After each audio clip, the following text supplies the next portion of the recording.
Hello, I'm Beck. Welcome to my channel. Today I'll be drawing a D&D character based on the roll of the dice. Let's bring out the Tower of Destiny!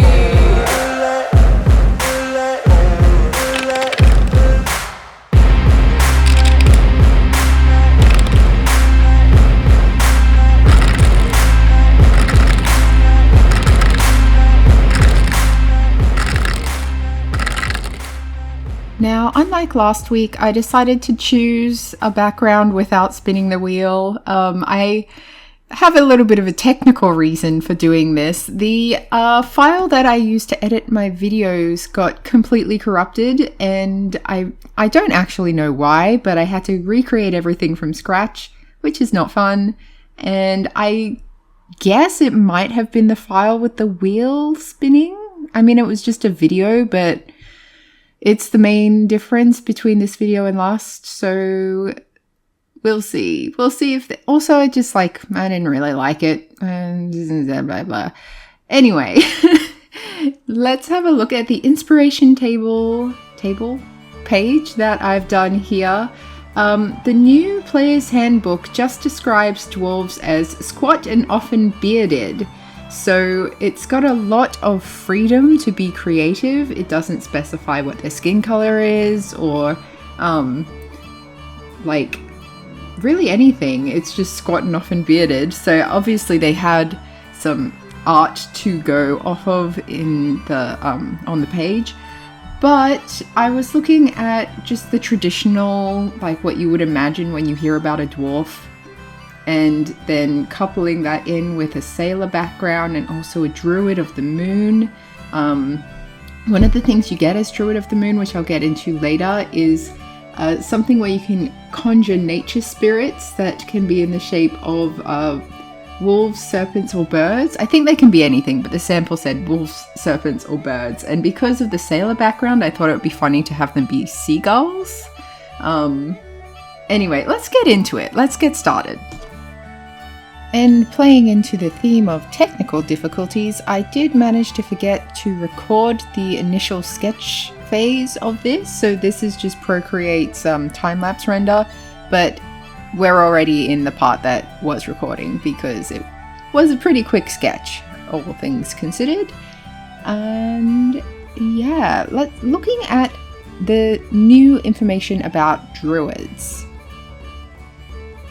I wouldn't actually say most of this is new information. It's maybe a little bit different, but druids have always been very connected with nature and they're known for being able to turn into animals. So that part hasn't changed.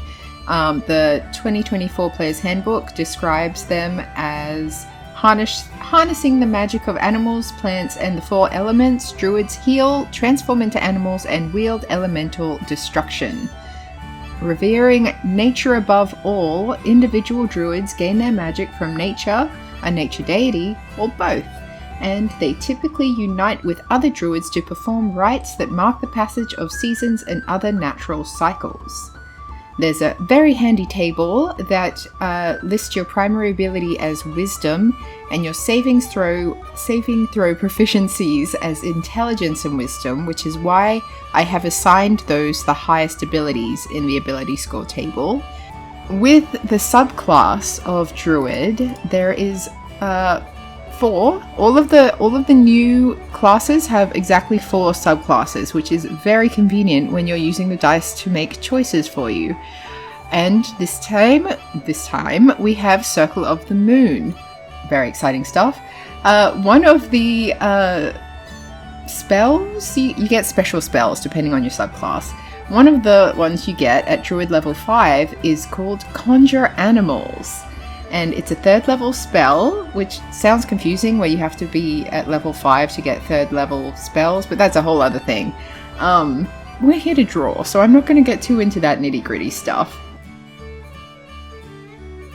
Now, from the list available in the 2024 Player's Handbook, which is just what I'm limiting myself to for now, Sailor really stood out to me because as a dwarf, I wanted this guy to be a bit rough and tumble, and also as a druid's, even Circle of the Moon, I know they don't tie in. Like, I know I should have probably picked Hermit or maybe Farmer, but I wanted something that was different to make the character feel a little bit more unique and special. So I picked Sailor. I really like that the origin feat for this is Tavern Brawler, because I'll put the information on what you get on the screen. This is what you get just from level 1. And I love that these backgrounds make you feel like your characters lived in the world properly, where like previously I've played characters where at level 1 you can say that you used to be a hermit or a farmer or a charlatan or whatever, but usually your skills don't back that up. Like you don't automatically get any feats that make you especially good at thieving, or if you're an entertainer background, you don't get anything that makes you particularly good at entertaining. It used to be something where like if you're going to a town and you do a performance, they let you stay in the tavern for free or something like that, where it really only comes up in very specific roleplay, whereas this is much more a mechanical thing saying because of your background you have these skills, and I really like that. I'll also put the information for the Sailor background on the screen, just because you can also see that you get skill proficiencies in acrobatics and perception, and you also get a little bit of extra equipment, so yeah. Now, Dwarf is one of the species that's available for free in the New Player's Handbook, so if you go online into D&D Beyond, you'll be able to see all the information on dwarves without having to buy the New Player's Handbook or anything. But I've noticed in the comments section of this that people are really upset that it took away all of the like subspecies of dwarf. It sort of has, or sub-races it used to be called. It used to have hill dwarves and mountain dwarves and Druid and like a whole different range of very specific species or races. Whatever, you get what I mean. Where, say, if you were a mountain dwarf, you would look very different than a hill dwarf. I kind of like that they've left it open because, like I was saying before, the only physical description you get on what a dwarf looks like is squat and often bearded. So if you decide that you're going to play as a mountain dwarf, which they do have a passage that says that depending on what your ancestry is, some settlements refer to themselves as hill dwarves or mountain dwarves respectively. But that doesn't mean you have to play by that rule. You can play by any rules. That's the beauty of D&D. You just make up what works for you. But say if you wanted to be a mountain dwarf, you could be much more specific and you could say, okay, well, this mountain dwarf comes from a mountain where gold was mined. So when they think about like how you would evolve and how you look, you could actually have your dwarf have like streaks of gold on their skin or gold for hair or something like that. Something, because previously it did say that dwarves look like the rock that surrounds them. So if you're in like a hill dwarf situation, I think you would have lots of brown coloring. Whereas if you're in more of a Silverstone mountain, something where the rocks are lighter, then you would have more of a purplish bluish hue to your skin. Like, you know what rocks look like. Rocks are in all different colors. And you could get really into the gemstone thing where you could have like an amethyst dwarf or a ruby dwarf, a diamond dwarf. You could get all into that. But the dwarf traits that are in the New Player's Handbook, they're very simple. I'll just put them on the screen. But they would apply to any kind of dwarf. You can see what I mean. So I like what they've done here. I think it's good.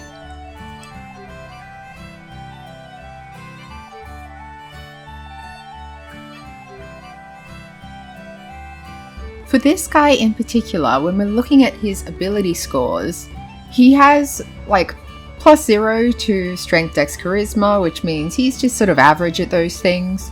His highest is wisdom, which I obviously assign because he's a druid, and then his second highest is intelligence, and then constitution. So constitution was a little bit because he's a sailor and he needs to be able to take a hit, and he probably enjoys a few drinks at the tavern. But he's a wise guy. He's a wise man who we are going to name Roger.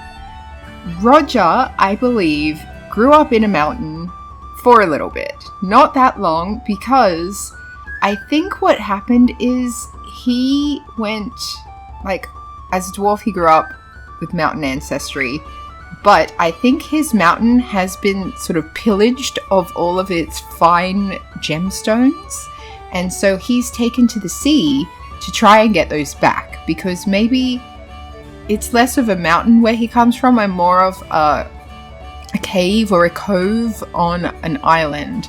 So all of the gemstones and things that have been stolen by sailors and pirates and people on the sea. So he's taken to the sea and he is in search of treasure.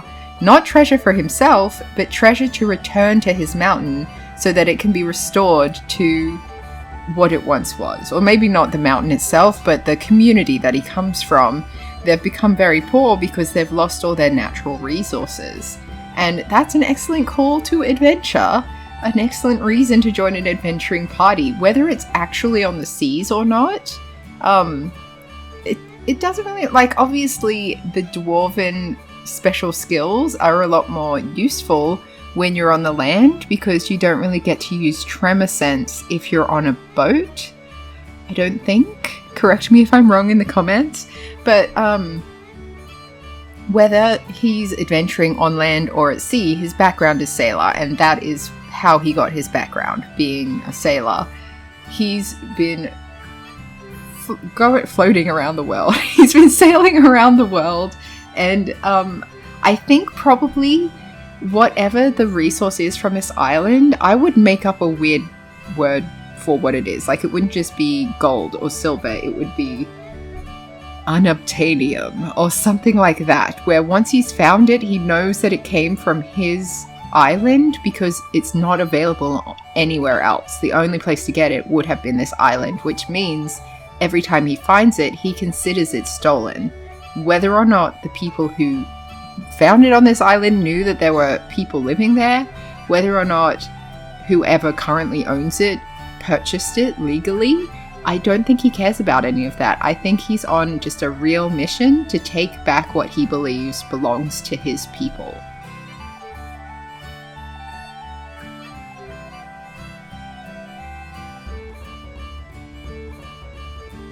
I am happy with how he turned out overall. I think he's got, like, with the +3 wisdom, I think he does look pretty wise, but also a little bit sassy. I don't know if that's the right word when it's like a sort of sailor, rough type of guy, but you know, he doesn't take any crap from people, and I think he's never really learned to see things from other people's point of view, which is why his charisma isn't very high. Like, often when you have wisdom, it's sort of being able to read people, and being able to read people normally should increase your empathy and your ability to, like, deal with people, to be charming, to not manipulate people, although that is largely what charisma is used for. Manipulate in a nice way, I guess you could say. But the wisdom and charisma go hand in hand, really, because, like, you would think intelligence and wisdom are more connected, because it is sort of like intelligence is learning information and wisdom is knowing how to apply it. But a lot of the uses for wisdom in D&D are directly related to, like, being able to tell if someone is lying, picking up on sort of facial cues or things like that. I think, correct me if I'm wrong, but I think it does come to things like that, as well as being able to apply information that you've learnt before. So yeah, I think that probably he's one of those old men who won't be told he's wrong. Let me know what you think of him in the comments below, and if you like this video, please let me know. It's like the 6th or 7th time that I've had to make it from scratch, so I am going absolutely crazy right now. But thank you for watching. I hope you enjoyed this video, and I hope that you have a really great rest of your week, and I will catch you next time. Bye!